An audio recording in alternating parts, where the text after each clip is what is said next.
તું કહેતી હતી રિવરફ્રન્ટ જઈને વાતો કરીશું, ત્યાં અહીંયા આવીને તારા નામનું ચાલુ કરી દીધું. મેં શું કર્યું તમને? એટલે તું આઈ તારની માં જોડે વાતો કરતી નહીં ભાઈ, અને નાની નાની વાતે રિહાઈ જઉં છું. કોને કીધું હું રિહાઈ ગઈ છું? શાંતિથી ઊભી છું તો ખરા.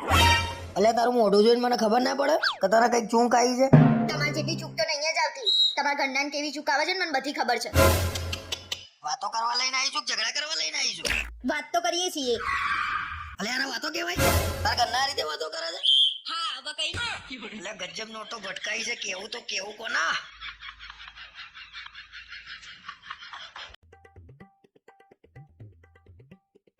આજે રાત્રે તું ટીવી જોવું ને તો અવાજ થોડો ધીમો રાખજે. કેમ? શું તકલીફ પડી તમને? હવે ટીવી નો અવાજ નડે છે તમને? અરે પણ કાલે રાત્રે કેવો અવાજ થતો હતો, શી ખબર શું જોતી હતી? ઝઘડમ ઝઘડી ચાલતી હતી.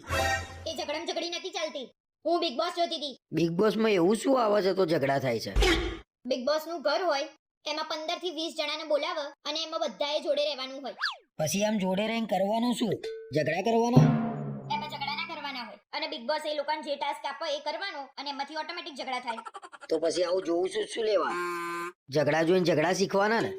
તમે ના જોતા હોય એટલે કોઈ ના જોવા? કેટલાય લોકો બિગ બોસ જોતા હોય છે. મેં તો કોઈને બિગ બોસ જોતા જોયા જ નહીં. પહેલા તો તમારી રિયા ભાભી જ બિગ બોસ જોવે છે.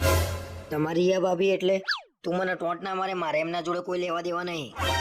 રિયા ભાભી બિગ બોસ જોવો છે તો મારે જોવાનું ચાલુ કરવું પડશે બિગ બોસ.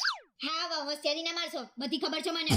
એ બધું છોડ ને, આ બધા બિગ બોસ માં ભેગા થઈને ઝઘડો કરે તો એ ઝઘડવાના પૈસા મળે એમના? હાસ તો પૈસા તો મળે જ ને.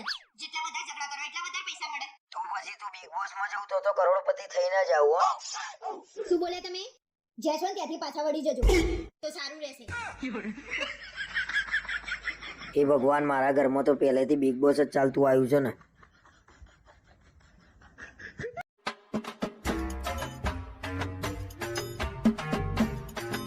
હું શું કહું, મને કઈક થઈ જાય તમે શું કરો મારા વગર?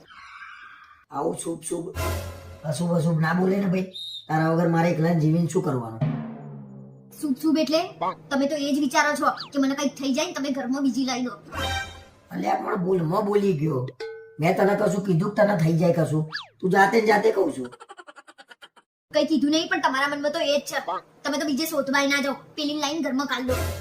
કોણ પેલી? શું લેવા ઝઘડા કરું છું? ગમે તે વાત કરીને ઝઘડા કરવાના બહાના વધુ છું તું.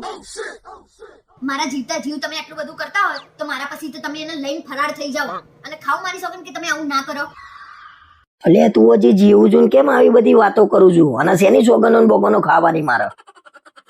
આઈ ગયું ને તમારા મોઢે, હું જીવું છું ને એ તકલીફ છે તમને. લગ્ન થઈ ગયા ને તોય આ માણસ થડતો નહીં. અલ્યા માનતી કેમ નહીં તું પણ? તારી સોગન કહું બસ.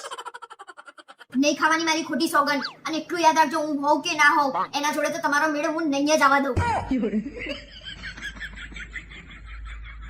અરે મને તો એ જ ખબર નહીં પડતી કે કઈ વાતની લડાઈ થઈ કેમ થઈ અને કેમ કરી. આ મિત્રો મારે એકલાને આવું છે કે બધાને આવું છે?